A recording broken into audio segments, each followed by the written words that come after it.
সুপ্রিয় অষ্টম শ্রেণীর শিক্ষার্থীরা, আমি তোমাদের জন্য হিন্দু ধর্মের উত্তর সাজিয়েছি। প্রথম উত্তরটি ছিল, প্রথম যে কাজটি ছিল তোমাদের, সেটা হচ্ছে গীতা থেকে পাওয়া শিক্ষার আলোকে ভেবে বলো তো তুমি কেন তোমার বন্ধুর জন্মদিন উদযাপন করতে চাও। তোমার মতামত বুঝিয়ে বলো। আমি তোমাদের জন্য খুব সুন্দর করে এটি সাজিয়েছি, একদম ছোট আকারে। এটা তোমাদের অত্যন্ত ভালো লাগবে। প্রথমে দিয়েছি গীতার জ্ঞানের আলোকে আমি আমার জন্মদিন উদযাপন করতে চাই, কারণ গীতায় বলা হয়েছে সত্যিকারের বন্ধু আত্মা লাভের পথে সাহায্য করে। তাই বন্ধুর জন্মদিন পালন করে বন্ধুর সাথে আনন্দ ভাগ করে নেওয়া উচিত। গীতায় আছে আনন্দ ঈশ্বরের দান এবং আনন্দকে আমাদের উপভোগ করা উচিত। বন্ধুর জন্মদিন আনন্দের সাথে উদযাপন করলে বন্ধুত্বের সম্পর্ক ও গাঢ় হয়ে ওঠে।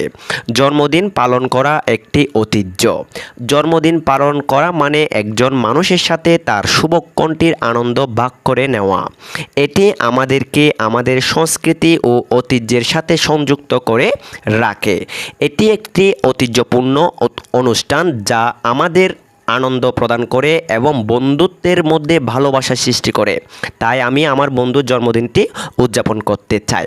এই নিয়মটি একদম ছোট আকারে সাজিয়েছি। আশা করছি এই উত্তরটি তোমরা পেয়ে অত্যন্ত খুশি হয়েছ এবং তোমাদেরকে আমি অনেক অনেক শুভকামনা জানাই কালকের পরীক্ষাটি যেহেতু তোমাদের অনেক ভালো হয়। সবাই ভালো থেকো, সুস্থ থেকো।